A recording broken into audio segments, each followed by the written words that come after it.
رسول الكريم أما بعد فأعوذ بالله من الشيطان الرجيم بسم الله الرحمن الرحيم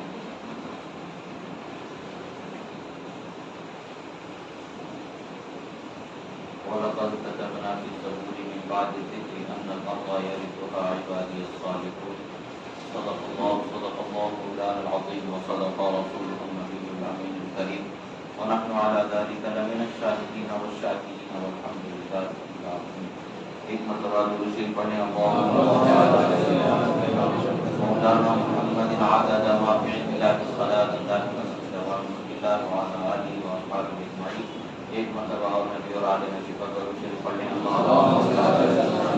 نبینا مولانا محمد عدد ما في علم الله بالصلاة دائما دوام الله وعلى آله وأصحابه أجمعين. اللہ رب العزت کا بے پناہ فضل و احسان کہ اللہ رب العزت اس کے محبوب بندوں کی محبت اور ان سے وابستگی اور نسبت اللہ تعالیٰ نے ہمیں عطا فرمائی. اللہ کے نیک بندوں سے نسبت ہو جانا اور ان سے وابستگی مل جانا یہ بھی اللہ رب العزت کی مہربانی اور رحمت سے ہی ہوتا ہے. اس لیے کہ اللہ کے نیک بندوں پر اللہ تعالیٰ کی ہمیشہ رحمت برستی ہے. جب اللہ تعالیٰ ہمارے لیے اس رحمت سے بھی حصے کا ارادہ فرماتا ہے تو ان سے قریب ہونا، ان سے نسبت رکھنا، ان سے وابستگی ہونا یہ اللہ تعالیٰ ہمیں عطا فرما دیتا ہے. اولیاء کاملین اللہ تبارک و تعالیٰ کی ایسی عظیم مخلوق ہیں دنیا میں جن پر اللہ تبارک و تعالیٰ کے بے پناہ انعام اور اکرام ہوا کرتے ہیں. اولیاء ہی کی وہ ہستیاں ہیں کہ جن کے وجود کی برکتوں سے اللہ تبارک و تعالیٰ اہل دنیا پر رحمتیں عطا فرماتا ہے، رزق عطا فرماتا ہے اور بارشیں عطا فرماتا ہے. اگر اللہ کے ولی دنیا سے یا کسی زمین کے کسی خطے سے اٹھا لیے جائیں تو وہ خطہ خدا کے قہر و غضب سے برباد ہو جائے اور اس خطے پر خدا کا قہر و غضب نازل ہو جائے. اولیاء کاملین کے وجود ہی کی برکتیں ہیں، ان کی اطاعت و فرما برداری ہی کا صلہ ہے. اللہ تبارک و تعالی ہم جیسے عام گنہگار لوگوں پر بھی ان نیک بندوں کے صدقے میں کرم فرما دیتا ہے. ہمارے اعمال کی گرفت کی بجائے بخشش کا راستہ ہمیں عطا فرما دیتا ہے. اولیاء اللہ تعالیٰ کی رحمت کا ایک ایسا خزانہ ہے کہ جس کو جتنا حصہ ملنا ہے اس کو برابر وہ حصہ ملتا چلا جاتا ہے. رحمتوں کا، برکتوں کا نزول، تجلیات ربانیہ کا نزول قلوب عارفین پر اللہ تبارک و تعالیٰ فرماتا ہے. اور عارفین کے قلوب سے جب وہ چیزیں منور ہوتی ہوئی ان کی زبان و عمل کے ساتھ اہل اللہ کے ہدایت کے لیے جب وہ نکلتی چلی جاتی ہیں تو یقیناً اللہ تبارک و تعالیٰ کی رحمت کا حصہ مخلوق کو آسانی سے ملتا نظر آتا ہے. اولیاء کاملین کی زندگی اور ان کی زندگی گزارنے کے طریقے، اس پر چلنا ہمارے لیے اللہ تعالیٰ نے باعث رحمت اور نجات فرمایا ہے. اللہ تبارک و تعالیٰ نے ہمیں جس راستے پر چلنے کا حکم دیا ہے وہ راستہ اللہ کے ولیوں کا راستہ ہے، اللہ کے محبوب بندوں کا راستہ ہے، اللہ سے انعام پانے والے بندوں کا راستہ ہے. اور انعام پانے والے بندے وہ ہیں جو انبیاء ہیں، صدیقین ہیں، شہداء ہیں، صالحین، اولیاء کاملین ہیں، جن کے راستے پر چلنے کو اللہ تعالیٰ نے ہمیں قرآن مجید میں درس عطا فرمایا. اس لیے کہ اللہ تعالیٰ انہیں نیک راستے کے، سچے راستے کے نشان اور ایک پہچان بنا دیا ہے کہ ان کے ساتھ چلنے والے، ان کے نقش قدم پر چلنے والے کامیاب بنا دیے جاتے ہیں. یہ قرآن کی تعلیم ہے اور احادیث مصطفیٰ میں بھی اس کی تمام تصریحات ملتی ہیں. اللہ کے محبوب بندوں سے جدا ہم الگ الگ اپنا راستہ بنانا چاہیں تو ہمیں کبھی بھی صراط مستقیم پر چلنا نصیب نہیں ہو سکتا. انہیں عظیم اولیاء کاملین میں جن پر اللہ تبارک و تعالیٰ کا بے پناہ انعام اور اکرام ہوا اور جن کے وجود کو اللہ تبارک و تعالیٰ نے اور اولیاء کاملین واصلین کے درجات کو بلند کرنے کا مقام عطا فرمایا، موقع عطا فرمایا، وہ عظیم ہستی حضرت پیران پیر غوث اعظم دستگیر رضی اللہ تعالیٰ ہے. حضرت ابو اسحاق مغربی علیہ رحمت و رضوان کے ایک مشہور مرید تھے حضرت شیخ احمد علیہ رحمت و رضوان، اور ان کو گنج بخش بھی ان کو کہا جاتا ہے. حضرت شیخ احمد گنج بخش معروف ہیں. وہ حضرت ابو اسحاق مغربی علیہ الرحمت و رضوان کے مرید اور خلیفہ رہے اور ان کا بڑا اونچا مقام اولیاء کرام کے درمیان رہا۔ ایک مرتبہ وہ اپنے شیخ کامل حضرت ابو اسحاق مغربی علیہ الرحمت و رضوان سے انہوں نے پوچھا کہ حضرت کیا بتائیں، کیا وجہ ہے، کیا معاملہ ہے، کیا بات ہے کہ ہم دیکھتے ہیں طریقے جو اولیاء کرام کے طریقے ہیں، کبھی نقش بندی ہے، تو کوئی سہروردی ہے، تو کوئی چشتی ہے، تو کوئی شاذلی ہے، تو کوئی رفاعی ہے، کوئی قادری ہے، الگ الگ اولیاء کرام سے نسبتیں رکھنے والے طریق مقرر ہیں، مگر ہم دیکھتے ہیں کہ دنیا بھر میں حضرت پیران پیر غوث اعظم دستگیر رضی اللہ تعالیٰ عنہ سے نسبت رکھنے والے، سلسلے قادریہ کو پسند کرنے والے اور سلسلے قادریہ سے اکتساب فیض کرنے والے، سلسلے قادریہ میں مرید ہونے والے اور سلسلے قادریہ کی طرف توجہ اور رغبت رکھنے والے ہم بے پناہ لوگوں کو دیکھتے ہیں۔ آخر وجہ کیا ہے؟ تمام اولیاء جب اللہ تعالیٰ کے محبوب ولی ہیں تو پھر ان میں سب میں حضرت پیران پیر کے پیروی کا اور پیران پیر کے اتباع اور ان کے چاہنے والوں کی کثرت کیوں اللہ تبارک و تعالیٰ نے رکھا ہے؟ جواب میں آپ ارشاد فرماتے ہیں، سنو، اللہ تبارک و تعالیٰ غوث اعظم کو 12 صفتیں ایسے عطا فرمایا ہے کہ ان 12 صفتوں کے بیان کے لیے اگر زمین کے قلم، پورے درخت قلم بن جائیں، سمندر سیاہی بن جائے اور ان گنت فرشتے اور انسان سب مل کر کے اسے لکھنے بیٹھ جائیں تو ان 12 وصفوں میں سے ایک وصف کا آدھا وصف بھی بیان نہیں کیا۔ ایسے 12 وصف اللہ تبارک و تعالیٰ نے ان کو عطا فرمایا ہے۔ ولایت کے ایسے بلندی پر اللہ تبارک و تعالیٰ نے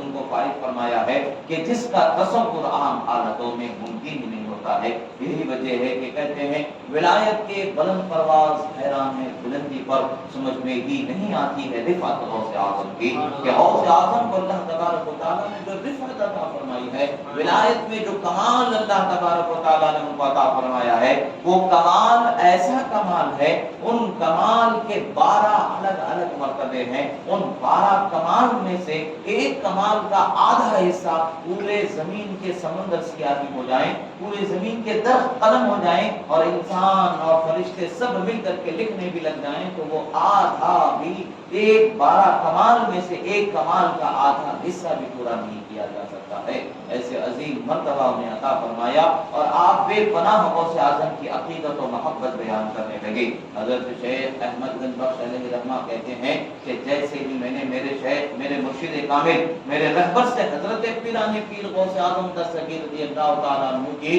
عظمت کو میں نے دیکھا اور ان کی شان کو میں نے سنا تو میرے دل اس وقت پر غوث اعظم کی عقیدت و محبت سے ایسا لبریز ہویا گویا کہ میں اپنے وجود کو فنا کر چکا تھا، ان کی عظمت اور محبت میں اپنے آپ کو ڈبو چکا تھا۔ یاد رکھیں اللہ والوں کی محبت یقیناً فائدہ دینے والی ہے۔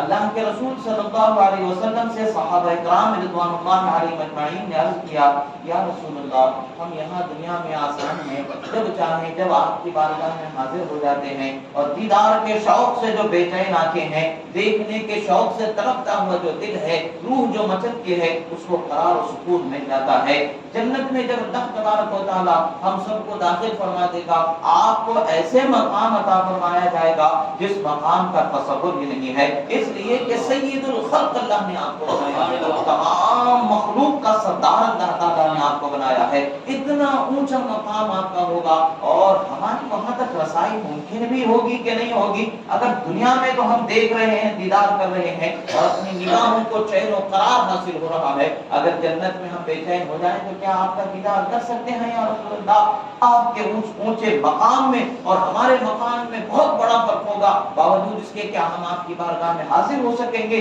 کیا ہم جس طرح دنیا میں جب چاہے جب آپ کے پاس آتے ہیں زیارت کرتے ہیں، ویسے ہی وہاں بھی آنا اور زیارت کرنا ہمیں نصیب ہو جائے گا؟ اللہ کے رسول صلی اللہ تعالی علیہ وسلم نے تبسم فرمایا اور ارشاد فرمایا، المرء مع من احب، فرمایا جو بندہ جس سے محبت کرتا ہے حشر میں بھی اللہ تعالیٰ اسی کے ساتھ ہے۔ اللہ کے محبوب بندوں کی محبت کا سب سے بڑا فائدہ یہ ہے کہ دنیا میں بھی اللہ تعالیٰ کی رحمتیں ملتی ہی ہیں اور دنیا چھوڑ کر کے جب جانا ہوتا ہے حشر کے میدان میں جہاں کوئی سایہ نہیں ہوتا ہوتا ہے وہاں اللہ کے ولیوں پر ابر سایہ کیے ہوتا ہے. کچھ اولیاء ایسے ہوتے ہیں جو عرش کے سائے تلے جنہیں بیٹھنا نصیب ہوا ہوتا ہے. ہم جس سے محبت کر رہے ہوتے ہیں حشر میں بھی اللہ انہی کے ساتھ ہمارا حشر فرماتا ہے, قیامت کے دن بھی انہی کے ساتھ ہمیں اللہ تعالیٰ اٹھاتا ہے, اور جنت میں بھی اللہ تبارک و تعالیٰ ہمیں ان کا ساتھ نصیب فرما دیتا ہے. ایسے ہی جب انہوں نے حضرت پیران پیر سے محبت اور عقیدت کا اپنے اندر ایک سیلاب کو پایا, اپنے شیخ کی تربیت اور تلقین سے انہوں نے پیران پیر کی محبت کو اپنے اندر بسا لیا, تو ان کے دل کی دنیا ہی بدل چکی تھی. فیض معرفت سے ان کا سینہ منور اور روشن ہوتا چلا گیا. آپ فرماتے ہیں ایک دن میں ایک پہاڑ کے کنارے ندی کے پاس گیا, بہتے پانی سے وضو کیا, نماز پڑھا, کچھ دیر بیٹھا میں, مجھ پر نیند غالب آئی اور میں اس حال میں تھا کہ اونگ مجھ پر غالب تھے. بالکل گہری نیند بھی نہیں تھی, بالکل کچھ بیدار حالت بھی نہیں تھی, کچھ نیند اور کچھ بیداری کا حال مجھ پر ایسا غالب تھا. اس وقت پر میں نے دیکھا کہ حضرت پیران پیر غوث اعظم دستگیر رضی اللہ تعالیٰ عنہ کی اللہ نے مجھے زیارت نصیب فرمائی, اور میرے آپ کی زیارت مجھے نصیب ہوئی, اور آپ کے دست مبارک میں ایک لال رنگ کی ٹوپی تھی اور ہرے رنگ کا امامہ تھا. آپ کو حضرت پیران پیر نے اس لال رنگ کی ٹوپی آپ کے سر پر پہنایا اور ہرے رنگ کی امامہ آپ کے سر پر امامہ باندھا, اور اس کے بعد میں انہیں نعمت عظمت ولایت سے سرفراز فرمایا, ولایت کے اونچے مقام پر فائز فرما دیا. جب آپ بیدار ہوتے ہیں تو آپ دیکھتے ہیں کہ آپ کے سر پر وہی لال ٹوپی نظر آ رہی ہے اور وہی سبز امامہ نظر آ رہا ہے. اسی حال میں اپنے شیخ کے پاس پہنچتے ہیں. ابھی خانقاہ کے دروازے تک بھی نہیں پہنچے ہیں کہ شیخ ان کے استقبال کے لیے کھڑے ہو گئے ہیں, اپنی محبت کا اظہار کرتے چلے آ رہے ہیں. چونکہ انہوں نے جس کو پال پوس کر کے بڑا کیا تھا, یعنی میدان تربیت میں انہیں ایسا ہی تھا جیسے کہ چھوٹے سے بچے کو ماں پال پوس کر کے جوان کر دیتی ہے. جب بچہ کامیابی کی کسی نعمت سے سرفراز ہو کر کے اپنی ماں کے پاس لوٹتا ہے تو بے چین ہو کر کے خوشی کے مارے ماں اسے اپنے کلیجے سے لگانے کے لیے کھڑے ہو کر کے اس کا انتظار کر رہی ہوتی ہے. ایسا ہی حال وہاں پر ان کا تھا کہ ایک بالکل کچھ نہیں جاننے والی شخصیت جیسے تھی, بالکل جیسے چھوٹے بچے کی حالت ہوتی ہے, طریقت کی راہ میں ان کی ویسی ہی حالت تھی. انہوں نے ان کی تربیت کی, ان کا ظاہر و باطن نکھارا, اور شیخ کامل, ولی کامل, اولیاء کاملین کو کمال تک پہنچانے والی ہستی محی الدین شیخ عبد القادر جیلانی رضی اللہ تعالیٰ عنہ کی محبت ان کے دل میں بسائی, تربیت کی جان ان کے دل میں, تربیت کی روح ان کے دل میں بسا ڈالی. تو اس کا اثر, اس کا نعمت کا بدلہ جو انہیں ملا ہے, وہ نعمت کا بدلہ کیا ملا ہے کہ اللہ تعالیٰ کی بارگاہ سے انہیں ولایت کے اونچے مقام پر فائز کر دیا گیا. جب اپنے مرید کو اس اونچے مقام پر فائز ہو کر کے وہ بھی تاج خلعت اور امامہ خلعت پیران پیر غوث اعظم دستگیر کے ہاتھ اپنے سر پر سجا کر کے جب آنا دیکھنا نصیب ہوتا ہے تو کس قدر وہ شیخ مسرور ہوں گے, کس قدر فرحاں گشادہ ہوں گے کہ ان کی محنت رنگ لا چکی ہے, اور ان کی محنت نے ایسا رنگ لایا کہ کمال کو پہنچ کر کے اپنے جلوے بکھیرنے لگ گئی. تو اس کو دیکھ کر کے ان کی آنکھیں کتنی ٹھنڈی ہوں گی یہ اندازہ ہی کیا جا سکتا ہے, مگر حقیقت تو وہی جانے کہ کیسی نعمت اور کیسا حال اس وقت پر تھا. بہرحال جب آپ خانقاہ شیخ میں پہنچتے ہیں, کلیجے سے لگایا جاتا ہے اور اپنے ساتھ بیٹھایا جاتا ہے, اور مبارکباد دی جاتی ہے کہ مبارک ہو تم کو, اللہ تبارک و تعالیٰ نے شیخ کامل کے ذریعے کمال کو پہنچنے کا موقع عطا فرما دیا. اب تمہارا درجہ واسطے کے سب بالواسطہ تم پر فیض جاری ہوا کرتا تھا, بالواسطہ ایک بیچ میں واسطہ ہوا کرتا تھا, اس واسطے سے تم پر فیض جاری ہوا کرتا تھا, مگر اب تم کو غوث اعظم نے اپنے خاص لوگوں میں شمار فرما دیا ہے. بلا واسطہ اب تم پر فیض جاری ہونے لگے گا, بلا واسطہ تم پر فیض کا اجرا کر دیا گیا ہے. یہ نعمتیں اور عظمتیں سمجھائی گئی. ایسے ہی وقت گزرنے لگا. ایک وقت حضرت احمد گنج بخش علیہ رحمہ کہتے ہیں, حضور میں جو میری پرانی خدمت تھی, میں جنگل سے پہاڑ سے لکڑیاں اٹھا کر کے لایا کرتا تھا, خانقاہ میں مریدوں کے لیے جو کھانا بنا کرتا تھا اس مطبخ کے لیے لکڑیوں کا اکٹھا کرنا میرا ذمہ تھا. میں لکڑیاں لانے کی اجازت چاہوں گا. جب سے تاج خلعت مجھے پہنائی گئی ہے آپ مجھے کوئی خدمت بھی کرنے نہیں دے رہے ہیں. حضرت ابو اسحاق مغربی علیہ رحمہ فرماتے نہیں, اب تمہارا مقام خدمت گزاروں میں نہیں ہے بلکہ بلکہ تمہارا مقام اونچا بنا دیا گیا ہے، اب تمہیں مخدوم بنا دیا گیا ہے، خدمت کرنے والا خادم نہیں بنایا گیا ہے۔ پھر بھی وہ کہتے ہیں حضور میری خواہش ہے آپ اجازت عطا فرما دیں۔ فرمایا جاتا ہے کہ تمہیں اجازت ہے، تمہیں رخصت ہے، تم مرضی کے مالک ہو، تم جو کرنا چاہو کر سکتے ہو، چاہو تو لا سکتے ہو، چاہو تو نہ لاؤ۔ اب تمہارے لیے وہ ذمہ داری باقی نہیں بچی، یعنی ان کی جو ذمہ داری تھی خدمت کی، اس خدمت سے سبکدوشی کا بھی فرما دیا۔ اس کی وجہ فرمائی کہ اللہ کے ولی حضرت غوث اعظم پیران پیر غوث اعظم دستگیر رضی اللہ تعالیٰ عنہ کی بارگاہ سے خلعت ولایت تمہیں عطا فرمائی گئی ہے، تاج ولایت تمہیں عطا فرمایا گیا ہے، اب تم خادم نہیں بلکہ مخدوم بنا دیے گئے ہو۔ جب یہ فلسفہ انہیں سمجھایا گیا، پھر انہیں ان کی مرضی کا اختیار عطا فرما دیا گیا، تو آپ پھر بھی اپنی اس خدمت پر اپنی اس خدمت پر نازاں و فرحاں تھے کہ وہ خدمت خلق ہوا کرتی تھی، اور اہل اللہ کی خدمت کرنا، اللہ کے راستے پر چلنے والوں کی خدمت کرنا، یہ اولیاء کا طریقہ بھی ہوا کرتا ہے۔ آپ اسی خواہش کے لحاظ سے آپ پہاڑ چلے جاتے ہیں، لکڑیوں کو اکٹھا کر لیتے ہیں، جب اس کا بنڈا بنایا جاتا ہے اور سر پر اٹھانے کا ارادہ کرتے ہیں تو ہوا میں وہ لکڑیوں کا بنڈا ہوا میں معلق نظر آ جاتا ہے، سر پر نہیں رکھا جاتا ہے، آواز آتی ہے، آپ ہزار کوشش کرتے ہیں کہ اسے سر پر رکھ لیا جائے مگر آواز آتی ہے نہیں۔ جس سر انور پر تاج خلعت ولایت دست غوث اعظم سے رکھا گیا ہے، اب ہماری مجال نہیں کہ وہاں پر ہم ٹھہر جائیں، ہماری طاقت نہیں کہ ہم اس جگہ پر ٹھہر جائیں، ہماری اوقات نہیں کہ ہم اس جگہ پر سوار ہو جائیں، یعنی اس مقام کو اونچا غوث اعظم نے بنا دیا ہے۔ اب اس مقام والے کی سر پر زمین پر پڑی رہنے والی لکڑیوں کی اوقات نہیں ہے کہ وہاں پر سر کھڑی ہو جائے یا وہاں پر اپنا ٹھکانہ بنا لے، یعنی بتایا جا رہا ہے اللہ کے ولی جب کسی کو نعمتوں سے سرفراز فرما دیا جاتا ہے تو ایسے ولی بنا دیے جاتے ہیں کہ مخلوق ان کی ولایت سے آگاہ کر دی جاتی ہے، اور سوائے سرکش انسان اور جن کے تمام مخلوق کو ان کی عظمتوں کا ادراک اور علم عطا فرما دیا جاتا ہے۔ ان میں جو لکڑیاں ہیں وہ لکڑیوں کی یہ طاقت نہیں کہ وہ حضرت غوث اعظم کے نوازے ہوئے عظیم شخصیت کے سر پر اٹھ جائیں، یعنی شیخ نے جب شیخ کی بارگاہ میں وہ پہنچے، ایک ہاتھ اونچا سب سے آپ کے اشاروں پر گویا کہ چل رہا ہے، وہ لکڑیوں کا گٹھا آپ کے ساتھ پہنچتا رہا، جب خانقاہ میں پہنچ گئے تو خود بخود مطبخ کے پاس پہنچ گیا۔ شیخ نے جب یہ ماجرا دیکھا مسکرا کر کے فرمایا میں نہ کہتا تھا کہ تمہیں ابھی خدمت کی ضرورت نہیں ہے، تمہیں مخدوم بنا دیا گیا ہے، اب تم خادم ہی مخدوم ہو گئے ہو۔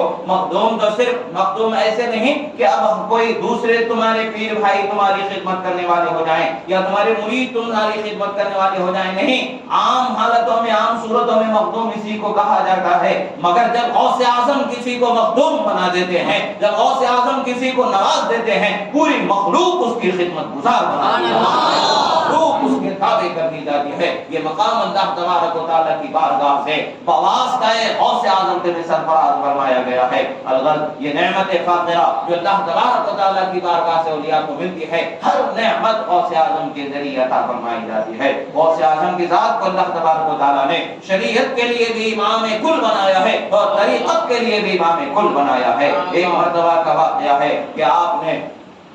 خواب میں دیکھا کہ آپ نے ارادہ فرمایا، آپ ارادہ فرما رہے تھے کہ آپ کسی اور مذہب کو اختیار فرمائیں، ارادہ فرما رہے تھے کہ اسی اسنا میں آپ کو آنکھ لگی، آپ کچھ دیر کے لیے استراحت پر پہنچے، بستر استراحت پر، کہ آپ کے خواب میں آپ نے دیکھا کہ جلوہ عالم رحمت عالم صلی اللہ تعالی علیہ وسلم، رسول اکرم صلی اللہ تعالی علیہ وسلم جلوہ فرما ہے، آپ کے تمام صحابہ کرام جلوہ فرما ہے، اور اسی جم گھٹے میں ایک شخصیت حضرت امام احمد بن حنبل رضی اللہ تعالیٰ عنہ کی ذات گرامی بھی جلوہ گر ہے۔ حضرت رسول اللہ صلی اللہ تعالیٰ علیہ وسلم کے قریب آپ بیٹھے ہوئے ہیں اور اپنی داڑھی مبارک کو پکڑے ہوئے ہیں اور رسول اللہ کی بارگاہ میں عرض کرتے ہیں یا رسول اللہ مر ولدک، آپ اپنے شہزادے کو حکم دیں کہ ان یحمی ھذا الشیخ الضعیف، فرماتے ہیں کہ میں کمزور ہوں مجھے وہ مدد کرے، میری حمایت کرے، میرا ساتھ عطا فرمائے۔ یعنی غوث اعظم رضی اللہ تعالیٰ عنہ کے ساتھ کو بارگاہ رسالت میں ہم امام احمد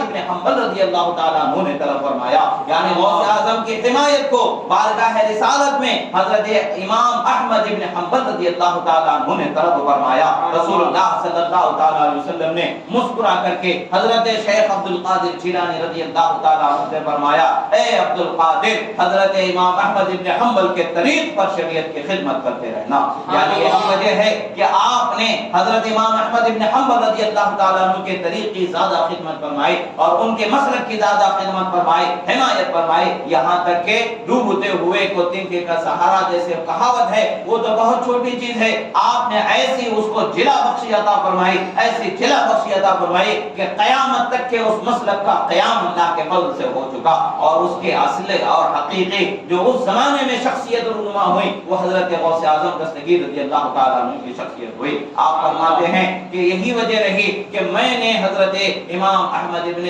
حنبل رضی اللہ تعالیٰ عنہ کے طریق کو لیا۔ حضرت بہجت الاسرار میں روایت ملتی ہے کہ ایک مرتبہ حضرت غوث اعظم دستگیر رضی اللہ تعالیٰ عنہ حضرت امام احمد ابن حنبل رضی اللہ تعالیٰ عنہ کے مزار پر زیارت کے لیے تشریف لے جاتے ہیں۔ جب وہاں پر پہنچتے ہیں تو یہ روایت مشہور، بڑی مشہور روایت ہے، اس میں کوئی جھول کی حاجت نہیں ہے، اس میں کوئی جھول کی صورت بھی نہیں ہے، بڑی مشہور اور مستند ترین روایت ہے کہ حضرت امام احمد ابن حنبل رضی اللہ تعالیٰ عنہ اپنی قبر مبارک سے جلوہ فرما ہوتے ہیں اور غوث اعظم سے معانقہ فرماتے، گلے ملتے ہیں اور ایک خرقہ عظیم نعمت والا خرقہ آپ کو پہنا دیتے ہیں اور فرماتے ہیں کہ شیخ عبد القادر جیلانی، ہم شریعت میں، طریقت میں آج بھی تمہارے محتاج بنائے گئے ہیں۔ حضرت پیران پیر غوث اعظم رضی اللہ تعالیٰ عنہ کی ذات کو اللہ تبارک و تعالیٰ نے ایسے بلند والا مقام پر اللہ تعالیٰ نے فائز فرمایا۔ بزرگوں نے فرمایا کہ ایک مرتبہ عالم روحانیت میں حضرت امام احمد بن حنبل، حضرت امام اعظم ابو حنیفہ رضی اللہ تعالیٰ عنہ نے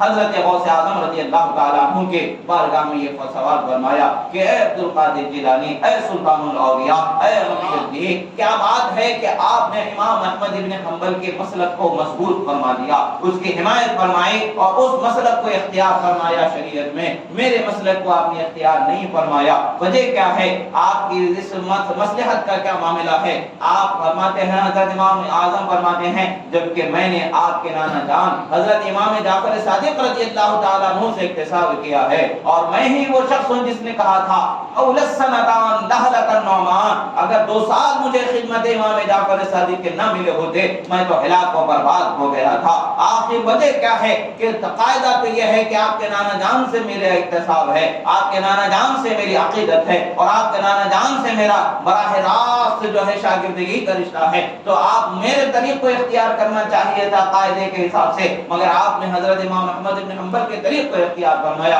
اس مسئلے کا راز کیا ہے، وجہ کیا ہے؟ حضرت غوث اعظم رضی اللہ تعالیٰ عنہ فرماتے ہیں، سنو، 2 وجہ ہیں جو میں نے اس کو اختیار فرمایا۔ ایک بات یہ ہے کہ جس وقت میں نے مذہب امام احمد بن حنبل رضی اللہ تعالیٰ عنہ کے مذہب کو ترویج و اشاعت کے مرحلے سے گزارنے کے لیے اس پر عمل شروع کیا، اس وقت حال یہ تھا کہ اس مسلک کے ماننے والوں میں علم و عمل کی بالکل قلت ہو چکی تھی، کوئی علم والا ایسا نہیں تھا جو اس مسلک کی حمایت اور اس مسلک کی بقا کے لیے اپنی خدمت پیش کر سکے، کوئی ایسا عالم جلیل اس مسلک کے جاننے والا باقی ہی نہیں بچا تھا۔ گویا کہ حال یہ تھا کہ اگر اس مسلک پر غوث اعظم قدم رجع نہ فرماتے، اس طریق کو غوث اعظم نہ اپناتے، تو گویا کہ وہ مسلک و مذہب اسی وقت پر منقطع ہو جاتا ہے۔ روایت میں وہی روایت میں آتا ہے کہ رات میں آقا اور رسول اللہ صلی اللہ علیہ وسلم کی بارگاہ سے امام احمد بن حنبل کی حمایت کا مژدہ دیا اور اس پر عمل کرنے کا ارادہ فرمایا۔ جب آپ فجر میں مسجد میں پہنچتے ہیں، مسجد حرام میں پہنچتے ہیں، تو حال یہ ہے کہ وہاں پر مصلی پر پہلے یہ سب ہوتا تھا، 4 مصلی الگ الگ ہوا کرتے تھے مسجد حرام میں، مذہب حنفی، مذہب شافعی، مذہب مالکی اور مذہب حنبلی، یہ 4 مصلی الگ الگ ہوا کرتے تھے اور ہر مذہب کا ماننے والا جو اس وقت کا مقتدر عالم ہوتا تھا وہ مصلی پر امامت کے ورما ہوتا تھا اور اتباع اس مسلک کے ماننے والے ان کے پیچھے نمازیں ادا کیا کرتے تھے. پانچوں وقت پر ایسا ہی حال ہوا کرتا تھا. جس وقت پر غوث اعظم رضی اللہ تعالیٰ عنہ کو بارگاہ رسالت سے مذہب امام احمد بن حنبل کی ترویج و اشاعت کے لیے اور اس کی حمایت و نصرت کے لیے مژدہ عطا ہوا، اس وقت کا حکم عطا ہوا، اذن عطا ہوا، اس وقت پر حال یہ تھا کہ مصلی امام احمد بن حنبل پر نماز پڑھانے والا کوئی فرد باقی نہیں بچا تھا سوائے غوث اعظم دستگیر رضی اللہ تعالیٰ عنہ کے. جب غوث اعظم دستگیر رضی اللہ تعالیٰ عنہ نے اس مصلی پر قدم رنجا فرمایا تو روایت میں بیان ہوتا ہے ایسا لگنے لگا کہ پوری خلقت اسی کے پیچھے نماز پڑھنے حاضر ہو گئی ہے. ایک جمع غفیر غوث اعظم کے پیچھے نماز پڑھنے جمع ہو گیا. اور وہ تاریخ ہے کہ حضرت امام احمد بن حنبل کو وہ وقت نازک وقت پر ان کے مسلک کو ایسی عظیم طاقت اور حمایت میسر آئی کہ آج بھی وہ مذہب دنیا میں اپنی آب و تاب کے ساتھ چمکتا دمکتا اور اپنی توانائیوں کے ساتھ دنیا میں لوگوں کے ہدایت اور رہبری کے عظیم جلوے بکھیرتا نظر آتا ہے. حضرت امام احمد بن حنبل کے اس نے مذہب کے اختیار کرنے کی وجہ جب حضرت غوث اعظم رضی اللہ تعالیٰ عنہ نے امام اعظم ابو حنیفہ سے عالم روحانیت میں ارشاد فرمایا ایک وجہ یہ ہے،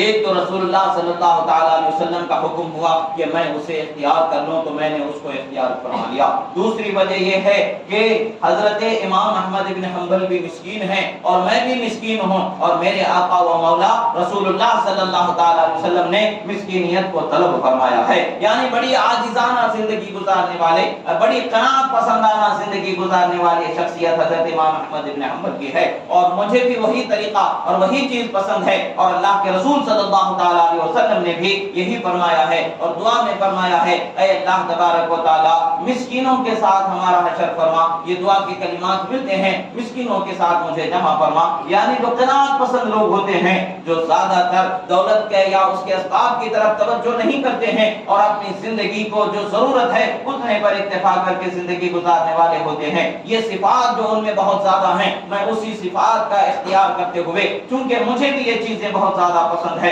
اور میں نے ان کے مذہب کو اختیار فرما لیا. اور دوسری اہم ترین وجہ یہ ہے کہ رسول اللہ صلی اللہ تعالیٰ علیہ وسلم کا حکم مجھے ان کے مذہب کو اختیار کرنے کا عطا فرمایا گیا. الغرض حاصل یہ ہے کہ اللہ کے ولیوں کو اللہ تبارک و تعالیٰ نے ایسا عظیم مقام عطا فرمایا ہے کہ علماء شریعت بھی ان کے محتاج بنائے جاتے ہیں اور علماء طریقت بھی ان کے محتاج بنائے جاتے ہیں. عارفین کے تمام درجات غوث اعظم رضی اللہ تعالیٰ عنہ کی بارگاہ سے عطا فرمائے جاتے ہیں اور کمال کو پہنچنے والے کمال عارفین بھی حضرت غوث اعظم کی بارگاہ کے محتاج بنائے گئے ہیں. کوئی ولایت کا ایسا مقام و منصب نہیں جو غوث اعظم رضی اللہ تعالیٰ عنہ کی بارگاہ کا محتاج نہ بنایا گیا ہو. ہر سلسلے کے ولی کو نوازشیں غوث اعظم کی بارگاہ ہی سے ملتی ہیں. الغرض یہی ہے کہ غوث اعظم نے فرمایا لکل ولی لہ قدم وانی علی قدم النبی بدر الکمالی. ہر ولی کو اللہ تعالیٰ نے قدم عطا فرمایا ہے اور مجھے نبی آخر الزمان کا قدم عطا فرمایا ہے.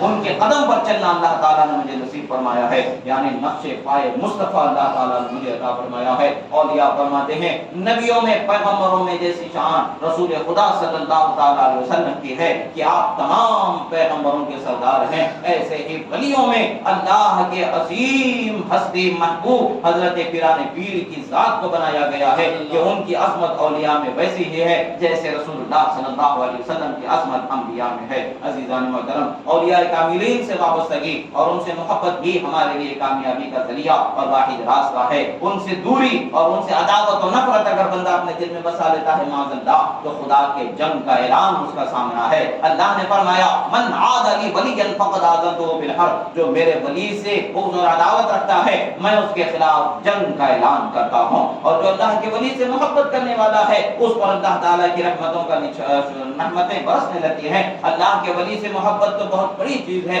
جہاں اللہ کے ولیوں کا ذکر کیا جاتا ہے وہاں پر بھی اللہ تعالیٰ رحمتوں کا نزول فرما دیتا ہے. جب ولی کے ذکر پر رحمت کا نزول ہو رہا ہے تو ولی کی محبت کو اگر اپنے دل میں بسا لیا